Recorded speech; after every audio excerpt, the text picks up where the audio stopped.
Bonjour à toutes et à tous, bienvenue dans ce nouveau numéro de Jean-Laurent raconte. Jean-Laurent, c'est moi.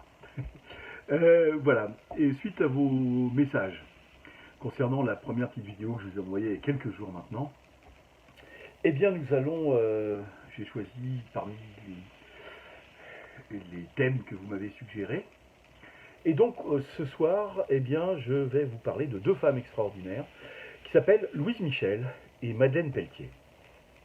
Alors Louise Michel, certainement vous connaissez un petit peu mieux, mais on va tout de suite y aller, on essaye de faire entre une demi-heure et trois quarts d'heure pour faire court et long à la fois. Voilà. Louise Michel, elle naît le 29 mai 1830. C'est la fille adultérine d'un châtelain, la fille naturelle, on va dire, de la servante Marianne Michel, qui est de père inconnu, entre guillemets, mais on pense que c'est Laurent de Mailly, qui est le fils du châtelain, qui est le père de Louise Michel. Donc elle passe la jeunesse dans son enfance dans ce château, et elle poursuit des études à Chaumont, où elle obtient un brevet de capacité permettant de professer, enfin d'avoir la profession de sous-maîtresse, on dirait aujourd'hui institutrice, voilà, en 1851, donc à 21 ans. Et par contre, elle ne veut pas prêter allégeance en 1852 à l'Empire, et donc elle ne sera pas institutrice, maîtresse dans une école publique, mais elle va créer et puis participer dans des écoles privées. Voilà, elle sera institutrice. Elle monte, comme on dit, à Paris en 1856. Elle trouve une place d'institutrice dans le 10e arrondissement de Paris, dans la pension de Madame Voilier, et puis ensuite elle va ouvrir en 1865, 10 ans après, voilà, un internat rue Houdon. Et donc pendant 15 ans, elle va être institutrice, voilà, sous-maîtresse, maîtresse, institutrice, elle va être enseignante. Elle va également écrire des poèmes qu'elle va y compris envoyer à Victor Hugo sous le nom d'Enjolras. Vous vous rappelez dans Les Misérables, ce personnage d'Enjolras. Bon. Elle va tenter d'essayer de vivre de sa plume, mais ça ne marchera pas. Et donc elle sera institutrice. Et puis elle va commencer à fréquenter les milieux révolutionnaires, libertaires, socialistes révolutionnaires. Elle rencontre à cette époque-là Jules Vallès, elle rencontre Varlin, elle rencontre Raoul Rigaud, elle rencontre Émile Eudes, le futur général de la Commune. Vallès et Eudes étant eux, par ailleurs, au-delà de leurs activités politiques, eux des blanquistes. Eudes, donc Auguste Blanqui, qu'on appelle l'enfermé, est un responsable d'un des mouvements socialistes de l'époque, où il pense que le coup de main armé, bien préparé, il n'a jamais bien préparé les siens, parce qu'il était enfermé, il était en prison les trois quarts de sa vie, Blanqui, mais bon, voilà, il était blanquiste. Eudes, et Vallès et Émile Eudes, Vallès l'écrivain, l'enfant, l'étudiant, l'insurgé, voilà, le Cri du Peuple, qui a créé le Cri du Peuple, ce journal, etc. Et donc, Jules Vallès et Émile Eudes appartiennent à une loge emblématique qui s'appelle la Justice numéro 133 de la Grande Loge centrale du Suprême Conseil de France, qui deviendra, à partir de 1894, la Grande Loge de France, telle qu'on la connaît aujourd'hui, où il y aura Floquet, Brisson, le photographe Nadar, enfin bref, tout un tas de personnages que l'on va retrouver à la fois dans la Commune et lors des événements de la Commune de Paris en 1871, et puis après. Elle est adepte elle-même du mouvement révolutionnaire de Blanqui.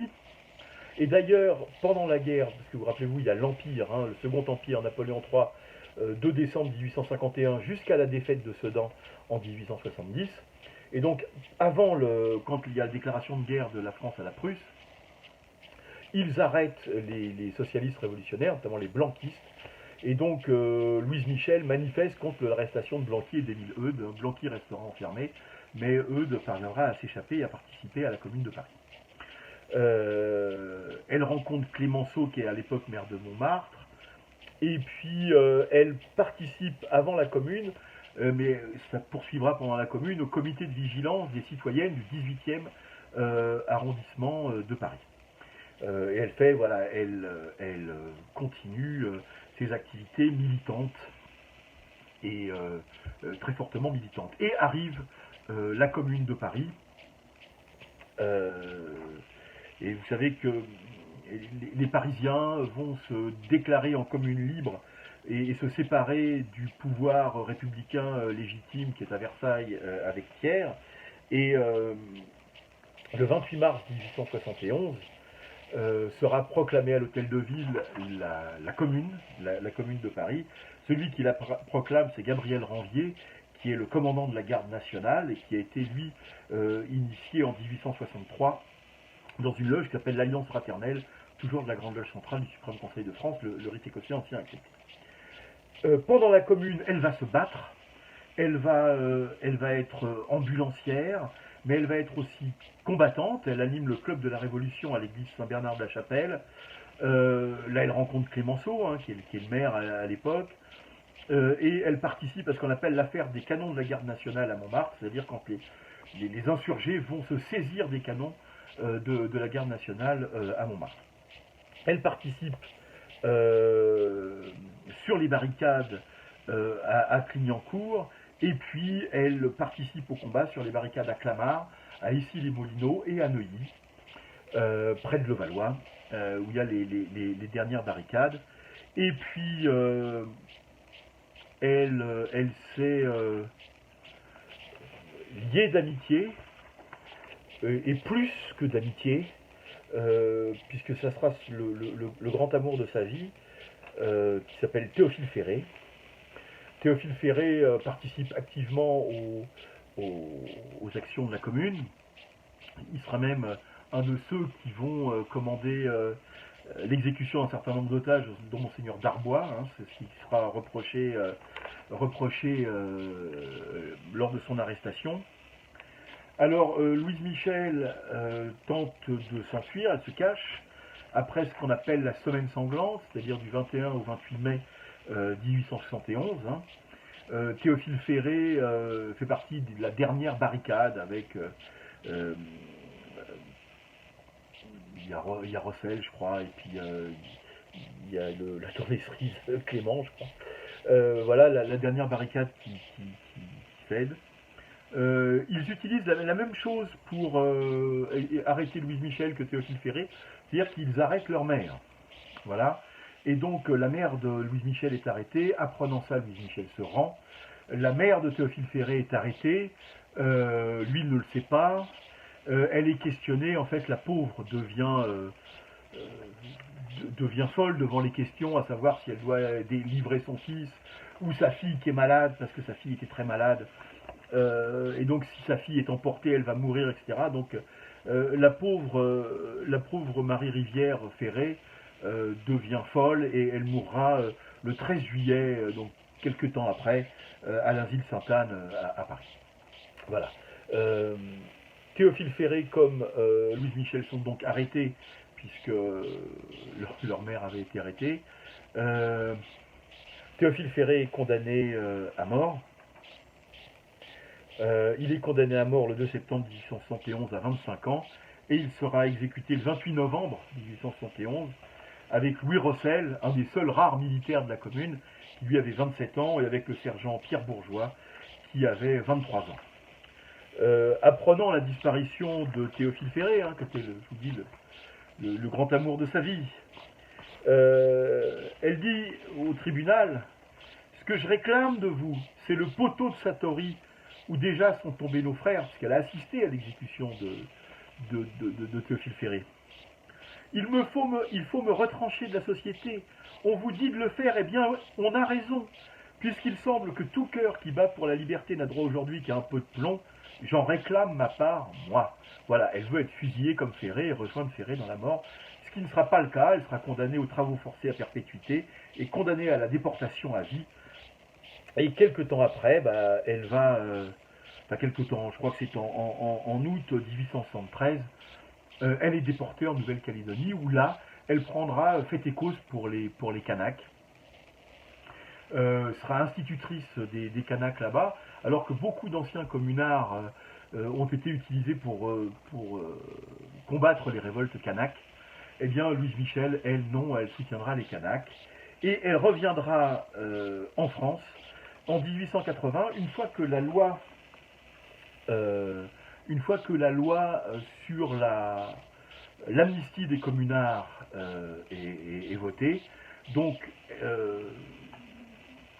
Louise Michel revient, et celle qui l'accueille à Dieppe en 1880, au premier arrêt de son train à Dieppe, eh bien c'est Marie Ferré. Marie Ferré, la sœur de Théophile Ferré. Et je vous dis ça parce que c'est important aussi pour l'avenir. Marie Ferré, comme Théophile, étaient donc les parents de Laurent et Marie Rivière-Ferré. On a vu qu'elle était morte en 1871.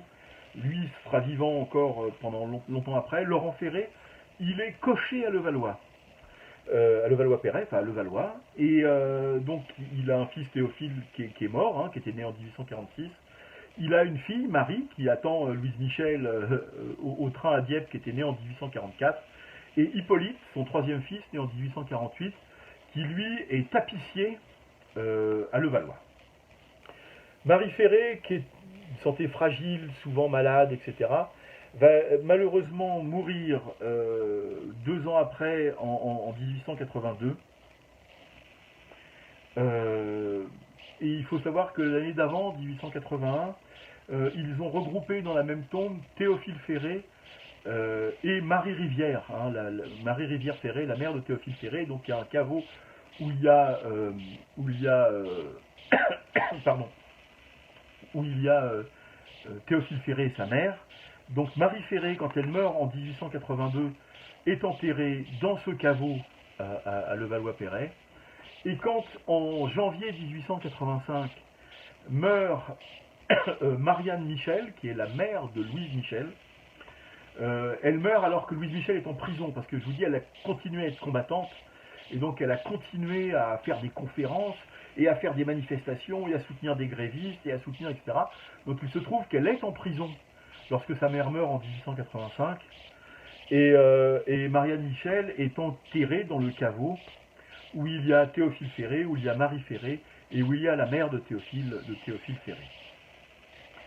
Voilà. Mais c'est pour vous expliquer pourquoi, lorsque Louise Michel mourra, parce que je vous dis, elle a continué, hein, toutes ses activités, elle a continué à écrire, elle a continué à faire des conférences, et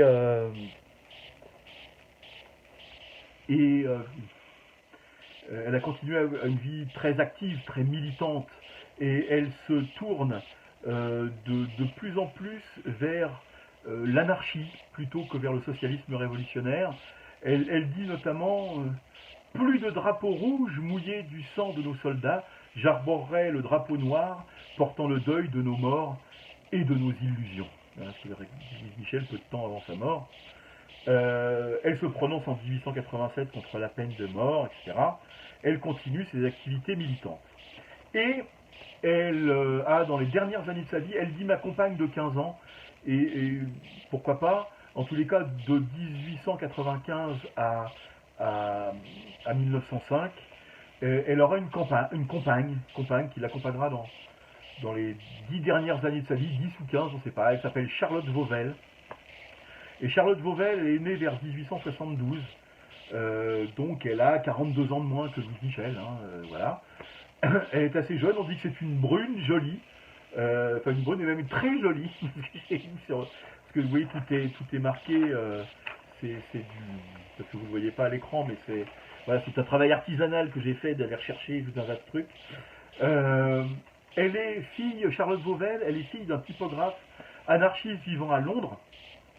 Et Louise Michel va aller à Londres pendant 3-4 ans, entre 1891 et 1893, et elle va vivre dans la famille d'Auguste Vauvel, hein, ce typographe anarchiste, ancien communard, et elle enseignera à Londres, hein, avant de revenir en 1893 pour faire continuer ses conférences, etc., à Paris et dans toute la France. Donc c'est la compagne de Louise Michel, Charlotte Vauvel, et elle sera son exécutrice testamentaire. Elle vit, hein, grâce à son père, dans un milieu anarchiste depuis qu'elle est toute petite, Charlotte Vauvel. Et elle garde à la fois l'argent du ménage, j'allais dire, et de façon serrée. Voilà, parce qu'on a à la fois des lettres et des rapports de police. Donc il faut mettre les deux l'un nous aide à comprendre l'autre qui est peut-être un peu moins objectif. Et on dit qu'en 1902, elle écrit qu'elle est très heureuse des 65 euros, des 65 francs obtenus lors d'une conférence de Louise Michel, parce que Louise Michel donnait des conférences qui étaient payantes. C'est normal, c'était son moyen de subsistance. Donc les gens payaient pour venir aux conférences de Louise Michel. Et donc Charlotte Vauvel dit qu'elle est heureuse et qu'elle se soit acheté des bas, des souliers et des jupons. Quoi, disait-elle, quoi qu'elle ne soit pas coquette, ce qui vraisemblablement était vrai, mais là elles étaient heureuses, et parce que Vauvel dit, nous on est plutôt portés sur la bouche, c'est-à-dire sur, voilà, elle c'est plutôt pour manger, voilà, des bonnes choses qu'elle faisait, dont elle se servait pour l'argent des conférences, et le rapport de police dit que Charlotte Vauvel et Louise Michel sont licheuses. Alors c'est marrant parce que dans mon patois nivernais, d'où je viens, quand on disait d'un garçon qu'il était lichou, c'est-à-dire qu'il est gourmand, voilà. Et donc licheuse, ça veut dire qu'elles sont gourmandes, toutes les deux, voilà, qu'elles aiment bien manger et boire. Et le rapport de police, hein, en 1902, précise qu'elles prennent volontiers dans la journée alors parce que les policiers sont précis à l'époque comme maintenant, hein. Les renseignements généraux qui suivent les activistes politiques sont déjà très précis. Et donc, qu'elles prennent volontiers du Dubonnet, du vermouth et du vin blanc. Voilà. Et Vauvel est totalement dévouée à Louise Michel. Elle est en même temps très jalouse. Il faut passer par Charlotte Vauvel pour voir Louise. C'est très difficile de passer sans Charlotte, etc. Et c'est vrai que petit à petit, je ne dis pas qu'il y a une certaine désillusion, mais à la fin de 1904, rappelez-vous que Louise Michel va mourir le 9 janvier 1905, suite d'une conférence, et donc elle est un peu désillusionnée, Vauvel, sur la qualité des gens et sur la qualité des militants, j'allais dire, et elle écrit ceci dans une lettre à Henri Rochefort. Henri Rochefort, c'était un communard, c'est un des seuls d'ailleurs qui soit évadé de Nouvelle-Calédonie. Il a été déporté en même temps que Michel, mais disons qu'il a un petit peu mal tourné, il est tourné vers l'extrême droite, il a été boulangiste, il était anti-Dreyfusard, antisémite, etc. Mais Louise Michel, comme Charlotte Vauvel, n'ont jamais voulu, compte tenu de l'amitié qu'elle portait à Rochefort, le désavouer malgré ses opinions qui allaient à l'extrême droite. Et dans une lettre à Rochefort, fin 1904, quelques jours avant la mort de Louise Michel, elle écrit ceci à Rochefort. Elle dit « Les militants, c'est bon à rien qui veulent se tailler une petite réclame. Il y avait encore à travers tout quelques camarades pour lesquels j'avais une certaine estime. Depuis ces derniers jours, c'est fini. Et je vous assure, ce qui vous ferait sourire, vu qu'il est parti à l'extrême droite, que je voudrais bien être à Londres avec mes chiens, loin de ces êtres qui soi-disant prêchent l'idéal et sont pires que les autres. » Alors évidemment, c'est une figure de l'esprit parce que ni en politique, ni en franc-maçonnerie, nous ne connaissons de ces êtres qui prêchent l'idéal et qui en fait sont pires que les autres. Je vous laisse évidemment réfléchir là-dessus. Et Louise Michel meurt le 9 janvier 1905 à Marseille. Elle est chez une amie. Elle se repose suite d'une série de conférences qui ont été épuisantes. Elle a pris froid et elle meurt à 73 ans. Et son cercueil part de Marseille et arrive gare de Lyon. Et son enterrement a lieu le 22 janvier 1905. Et là, il y a de la troupe, il y a plein de monde, il y a le pouvoir a un peu peur de cette petite dame en noir. Il en avait peur quand elle était vivante, il en a encore peur quand elle est morte. Parce que figurez-vous qu'il y a plus de 100 000 Parisiens qui attendent Louise, qui vont l'accompagner jusqu'au cimetière de Levallois. Et le cercueil arrive à 10h, gare de Lyon. Il n'arrivera pas avant 17h. devant le cimetière de Levallois, il y a plus de 7 heures, 8 heures, où il va traverser tout Paris dans une foule énorme. 4 femmes suivent. Il y a le corbillard et il y a 4 femmes après, il y a les hommes, après il y a les politiques. Il y a 4 femmes qui sont derrière. Il y a évidemment Charlotte Vauvel, sa compagne, dont on vient de parler, celle dont, dit-on, qui est entièrement vêtue de noir et qui porte un voile de crêpe. C'est la veuve de Louise Michel. Il y a Séverine, la journaliste, la féministe, la Dreyfusarde, la créatrice de la Ligue des droits de l'homme, qui a été, lorsque Louise Michel l'a connue, l'a connue lorsqu'elle était la secrétaire de Jules Vallès au Cri du Peuple. Et puis il y a aussi Madeleine Pelletier, dont on va parler tout à l'heure, la docteure Madeleine Pelletier. On verra grâce à qui Louise Michel est rentrée en franc-maçonnerie 3 mois avant sa mort. Et puis il y a Béatrice Escoffon, qui porte l'écharpe rouge en sautoir, celle qu'elle portait sous la Commune, dans le comité de vigilance des femmes du 18e arrondissement dont on a parlé tout à l'heure, et celle qu'elle portait aussi sur les barricades de la rue Blanche, où elle était ambulancière avec Louise Michel du temps de la Commune quand elle avait 24 ans.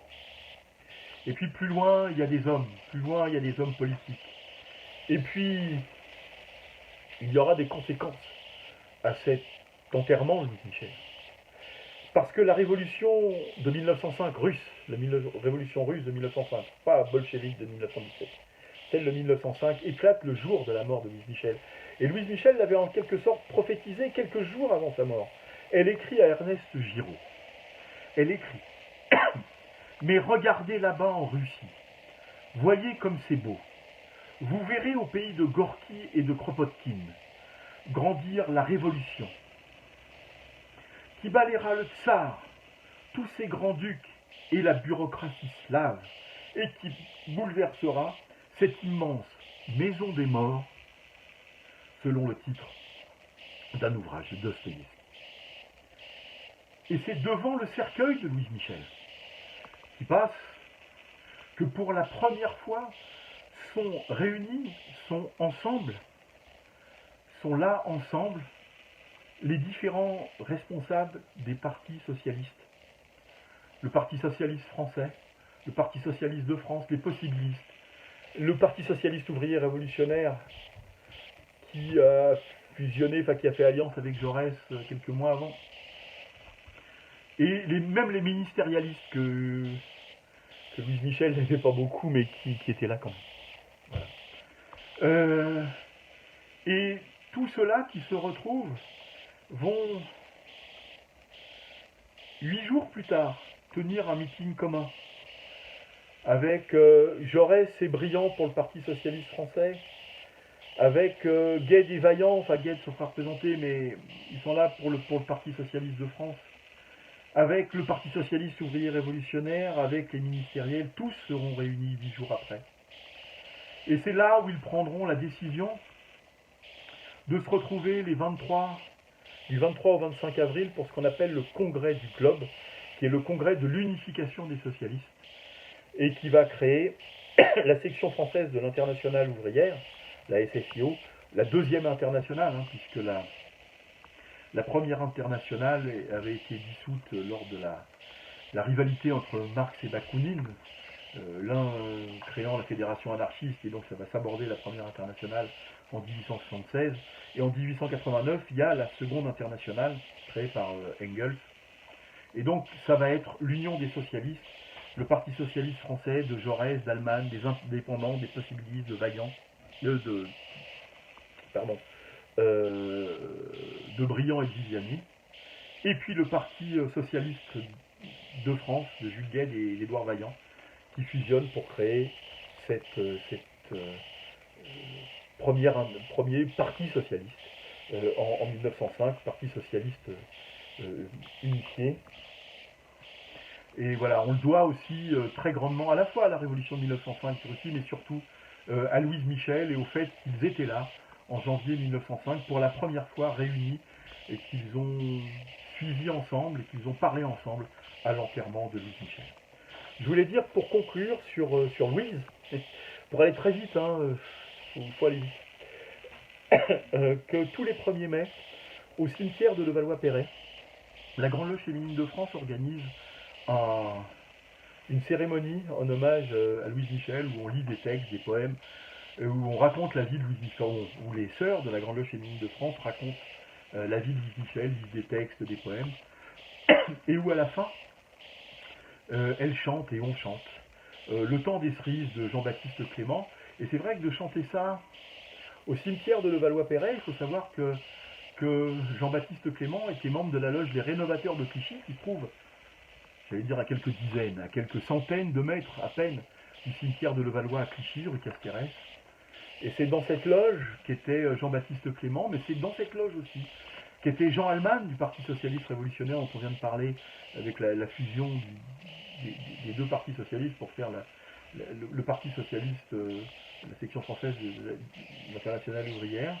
Il y avait Bertrand Saint-Chol aussi, qui était architecte voyer de la ville de Clichy, qui était membre du Conseil de l'Ordre du Grand Orient. Voilà.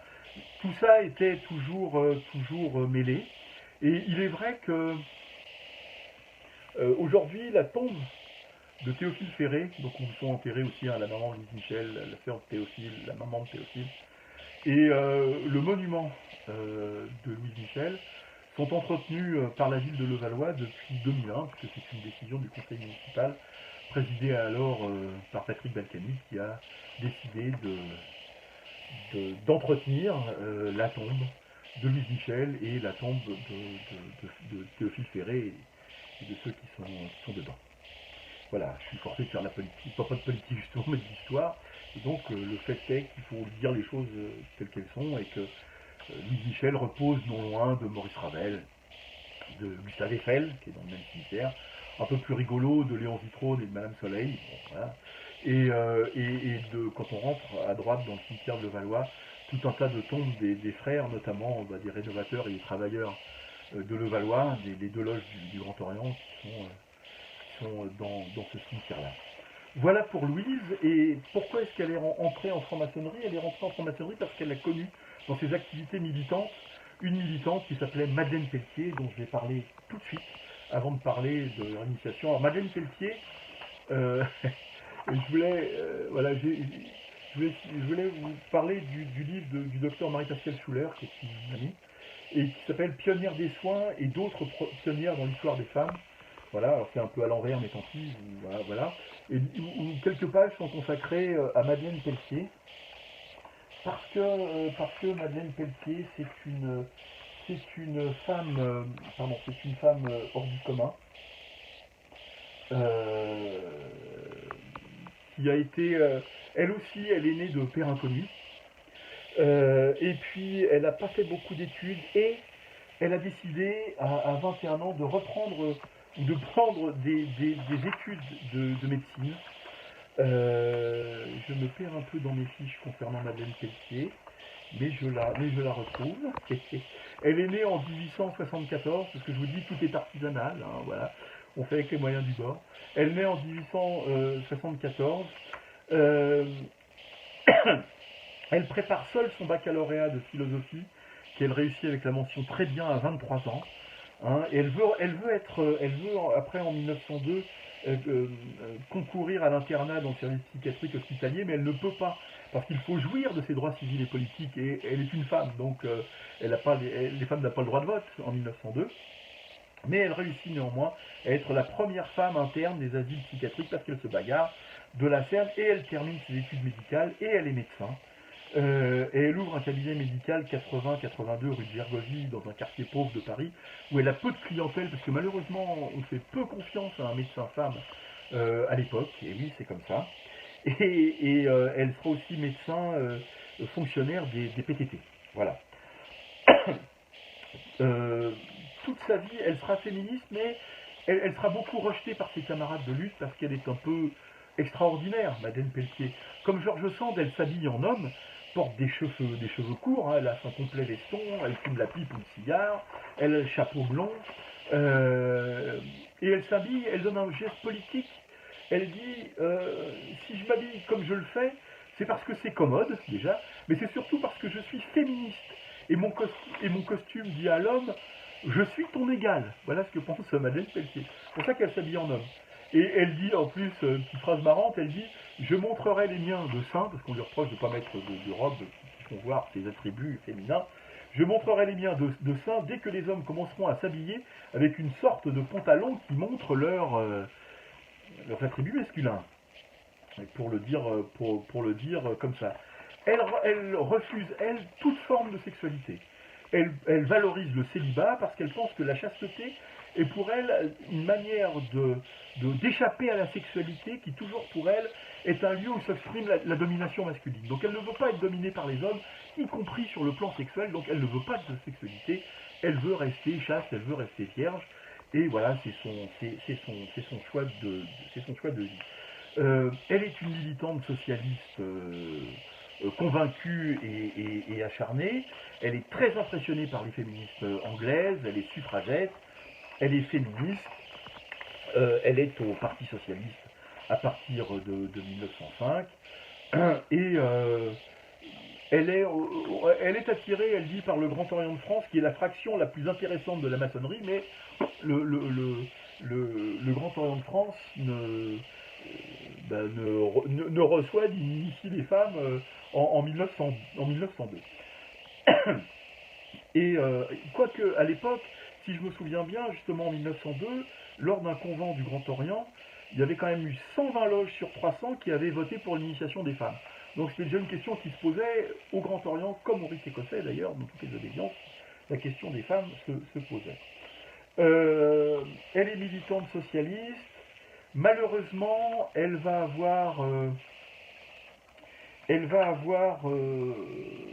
des problèmes de santé. Madeleine Pelletier. Elle va faire un AVC. Alors, je passe toute sa carrière, hein, c'est une militante active. Elle se réjouit de voir le Front Populaire et Léon Blum. Et elle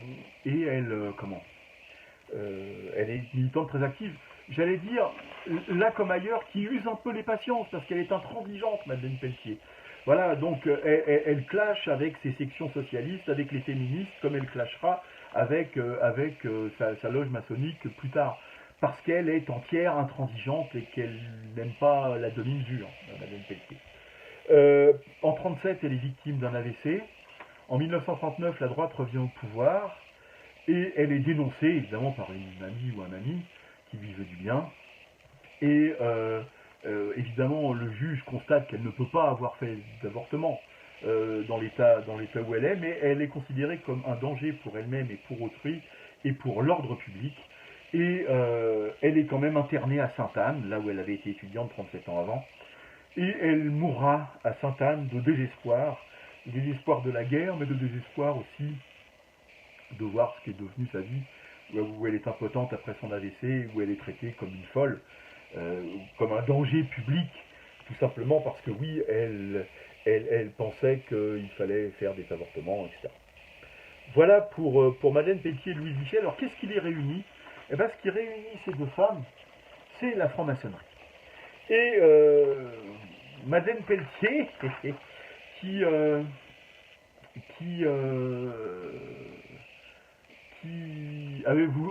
aurait voulu rentrer au Grand Orient de France, et ben elle rentre dans une loge de la grande loge écossaise mixte et maintenue qui s'appelle la Philosophie Sociale, le 27 mai 1904. Et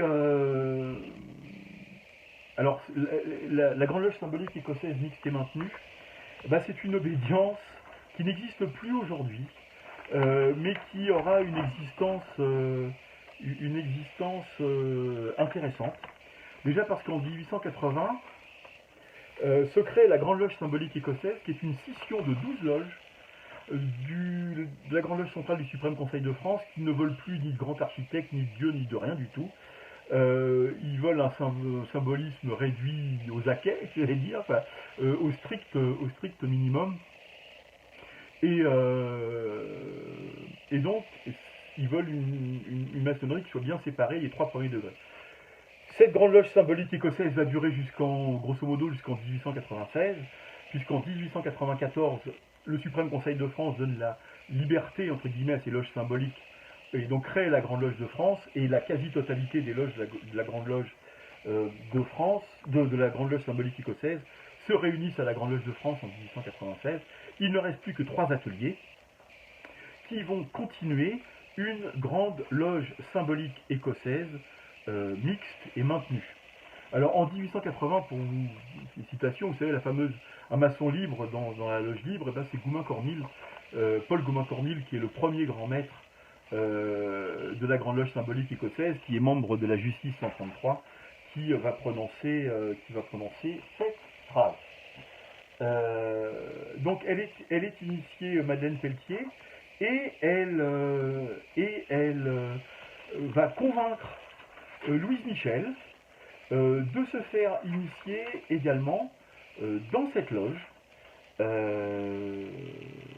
la philosophie sociale. Tac. Voilà. Un problème de fiche vite résolu. Puisque mon téléphone est tombé. Et donc Louise Michel va être reçue dans cette loge la philosophie sociale de la Grande Loge symbolique écossaise mixte et maintenue, où a été initiée quelques mois plus tôt Madeleine Pelletier. Alors, ça se passe le 13 septembre 1904 à la philosophie sociale. L'initiation de Louise Michel, et elle est initiée en même temps que 2 autres personnes. Elle est initiée en même temps que sa compagne, Charlotte Vauvel, et puis d'un autre, je me rappelle pas pourquoi, mais je ne me souviens pas de son nom, mais je vais le retrouver, peu importe, sur une fiche. Et donc cette grande loge symbolique écossaise mixte et maintenue est présidée, enfin le premier président c'est Raoul Urbain, qui est un ancien membre du Conseil de la Commune, qui avait été condamné aux travaux forcés à perpétuité, mais qui était libéré par l'amnistie. Voilà. Pardon, elle a été initiée en même temps que Charlotte Vauvel et Henri Jacob. Voilà. J'avais oublié le nom de l'homme. Et Madeleine Pelletier raconte dans le bulletin des loges l'initiation de Louise Michel, et elle dit « N'est-ce pas une honte pour la maçonnerie qu'une telle femme ait pu répondre à son âge sous le bandeau des initiés? Je serais entrée avec plaisir dans la maçonnerie depuis longtemps, mais on m'a toujours dit que la femme n'y avait pas une place égale à celle de l'homme. » Et bien si, dans la Grande Loge symbolique écossaise mixte et maintenue, les femmes avaient les mêmes places que les hommes. Et chose qui est assez inhabituelle maintenant, parce que ça ne serait plus maintenant, dès le lendemain de son initiation, ou de sa réception au sein de la philosophie sociale, elle va donner une conférence en tant que jeune apprenti franc-maçonne. C'est normal, on fait une conférence le lendemain de son initiation. Et il faut quand même citer une des réponses qu'elle avait fait quand elle était passée sous le bandeau. Un frère qui était un peu hostile lui demandait si elle croyait devoir tuer les gens qui ne pensent pas comme elle. Voilà. Et elle a répondu « Toute vie est sacrée et j'éprouverais la plus grande douleur à verser le sang d'autrui. Mais si nous étions en période révolutionnaire et qu'un meurtre fut la condition du triomphe de mes idées, je n'hésiterais pas une minute. » Vous voyez que voilà, Louise Michel reste Louise Michel, même sous le bandeau. Et voilà, il y a les périodes révolutionnaires, il n'y a pas les périodes révolutionnaires. Et je vous marquerai le lien, parce que vous verrez sur la vidéo, je vous marquerai des liens sur la vidéo de YouTube pour que vous puissiez avoir les textes. Donc elle donne une conférence qui s'appelle « Les femmes dans la franc-maçonnerie », qui commence comme ça. Il y a longtemps que j'aurais été des vôtres si j'eusse connu l'existence des loges mixtes, mais je croyais que pour entrer dans un milieu maçonnique, il fallait être un homme. Selon moi, devant le grand idéal de liberté et de justice, il n'y a point de différence d'hommes et de femmes, à chacun son œuvre. Voilà, c'est comme ça que commence. Ce n'est pas pour conquérir des privilèges que nous devons nous réunir, car des privilèges nous n'en avons pas besoin. Nous allons à la conquête du monde avec ses richesses multipliées par la science et le travail.